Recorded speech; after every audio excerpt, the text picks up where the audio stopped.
como los Gálatas que dice en la Biblia, empezaron bien y terminaron mal. Empezaron en el espíritu y terminaron ¿qué? Hicieron que la gente se alejara de Dios, de la fidelidad de Dios, y la pusiera en los hombres. Se prostituyeron. ¿Sabía usted que la prostitución, o la palabra prostituta o ramera, significa y viene del griego mujer que se acuesta con alguien que no es su esposo? ¿Sabía que las jovencitas que hoy tienen relaciones sexuales o tuvieron relaciones sexuales con otra persona y hoy no están casadas con ella, tienen que pedirle al Señor perdón, porque Dios las toma como prostitutas, porque se acostaron, le dieron su cuerpo a otra persona que no era su esposo? La Biblia llama a los hombres perros, pero a las mujeres las llama rameras. Toda ramera es aquella mujer, no solamente la que se queda en una esquina parada con la pierna en alto. Hay muchas rameras y prostitutas que no cobran, pero que están durmiendo con una persona que no es su esposa. Sabía que de ahí que yo siempre hablo del recasamiento y siempre le doy pildoritas. Sabía que usted, cuando se recasa, ante Dios está siendo ramera, y la ramera no entrará al reino de los cielos, porque usted se está acostando con un hombre que no fue su marido, porque su marido, que Dios se lo dio, no está a tu lado.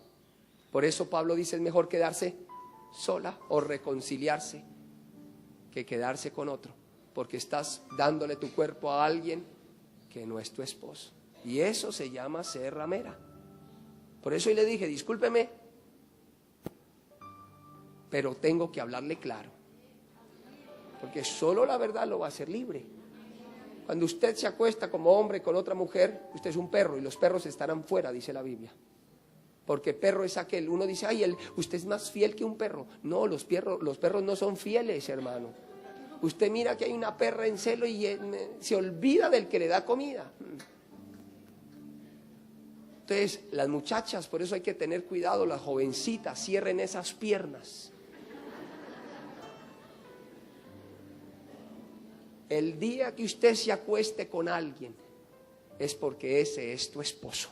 Por eso la Biblia condena el sexo antes del matrimonio, porque tú no sabes si ese va a ser tu esposo. Entonces la Biblia dice, primero asegúrate que es tu esposo, y luego luego tienes relaciones con él. Y cuando tú sabes que es tu esposo y le das el cuerpo, Dios bendice esa unión. Por eso es que usted no siente culpa cuando usted lo hace con su esposa. Por el contrario, usted siente tanto placer y descanso que se queda profundamente dormido. ¿O no es así, señores? Usted termina y como que le pusieran un sedante.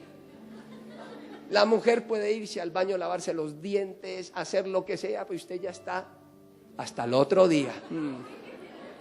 Por ahí hay un dicho que dice, las mujeres piensan que cuando el hombre termina, la noche termina, y ahí es cuando la noche empieza.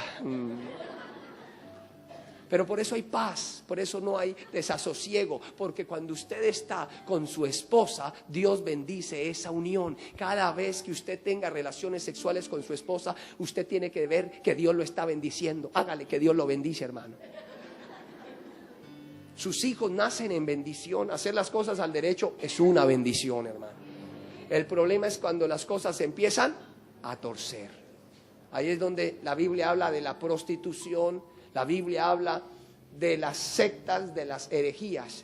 Hereje es alguien que tuerce la escritura, secta es alguien que toma y se aleja de toda la escritura hacia sus propios preceptos. Amén.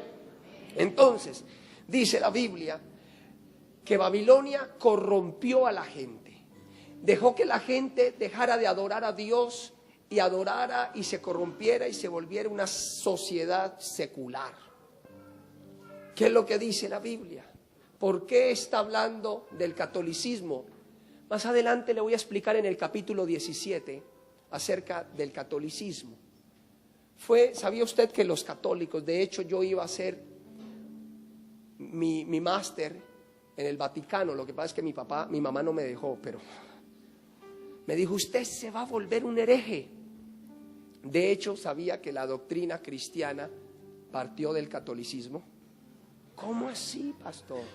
¿Sabía que todo lo que usted sabía, que no hay doctrina más clara que la del catolicismo? Pero ¿y entonces en qué están mal? En que ellos se prostituyeron. Le voy a mostrar la historia del por qué el catolicismo empezó muy bien. De hecho, Roma fue la que empezó a mandar misioneros y a convertir a la gente. De hecho, Roma fue la que trajo la palabra de Dios, porque en Jerusalén, dice la Biblia, y cuando usted estudia historia eclesiástica, usted ve que cuando los discípulos entraron a predicar el evangelio, Pablo murió en Roma, y Pablo murió predicándole el evangelio a los soldados romanos, y fueron los soldados los que instituyeron el evangelio en Roma. Los soldados, todos los soldados romanos, la mayoría, el 80% de los soldados romanos eran de las clases altas. Por eso Dios llamó a Pablo y lo envió a Roma. Por eso Pablo murió en Roma. ¿Por qué? Porque necesitaba ser Roma la capital del imperio. Roma tenía la gente más elitista en su entonces. Roma tenía los que gobernaban la tierra en su entonces. Los capitanes, los coroneles, todo el imperio romano era dirigido por gente de dinero, acaudalada. Y Pablo, la única manera de llegar a ellos fue Dios metiéndolo ¿dónde? En la cárcel. Por eso cuando Pablo estaba en Roma, entendió de que su fin era ese, porque Dios lo había llevado con el propósito de predicar a los gentiles, y no habían mejores gentiles que los romanos. Pablo empezó a predicarle. Imagínese donde usted sea un coronel, tenga toda la plata y maneje el poder de Roma y se llegue a Cristo. ¿Qué va a empezar a hacer usted? A cambiar las leyes, a cambiar las normas y empezar a evangelizar, ¿sí o no? Y como tiene poder, pues le va a quedar mucho más fácil. Pues así fue que empezó el evangelio en Roma, y Roma empezó. ¿Sabía usted que Calvino, sabía usted que todos esos grandes teólogos fueron católicos una vez? Pero ¿qué pasó con la tesis de Martín Lutero? Martín Lutero era un católico. Él vio que el catolicismo se había depravado, se había vuelto corrupto. Martín Lutero vio que un día lo que a él le enseñaron hoy se estaba ¿qué? Pervirtiendo. Roma se empezó a pervertir. Ahí es donde la Biblia no habla de que Roma era mala, de que la iglesia romana era mala. La Biblia habla de que ellos se pervirtieron. En pos de sus concupiscencias, Romanos dice, queriendo ser sabios, se hicieron necios. ¿Quieren conocer la historia de Roma? Hablada por un romano. Váyase a Romanos 1. Pablo está hablando de la historia de Roma, de la iglesia católica. En Romanos, porque Pablo le está predicando a Roma, a los romanos. Y quiero que se vaya a Romanos, porque yo hoy quiero que me ponga atención. Porque nunca se dice que Roma fue mala. Se dice que se pervirtió, se dejó corromper. ¿Cómo se dejó corromper los romanos? Porque Roma es la capital del Estado Vaticano. Usted sabe que Roma es un propio país, tiene su propio gobierno, tiene su propio banco, tiene todo lo propio. Roma, dicen por ahí. Pero le voy a mostrar qué pasó con Roma. Y esto es contado no por el pastor David, esto es contado por un apóstol que se llamó Pablo. Y mire lo que dice para que usted entienda lo que está pasando y para que entienda Apocalipsis. Porque dice que la gran Babilonia ha caído. Y en el capítulo 17 de Apocalipsis lo va a entender con mayor claridad. Quiere decir, si ha caído, quiere decir que estaba ¿qué? Firme, de pie, estaba bien. Quiere decir que no siempre fue mala, pero lastimosamente cayó.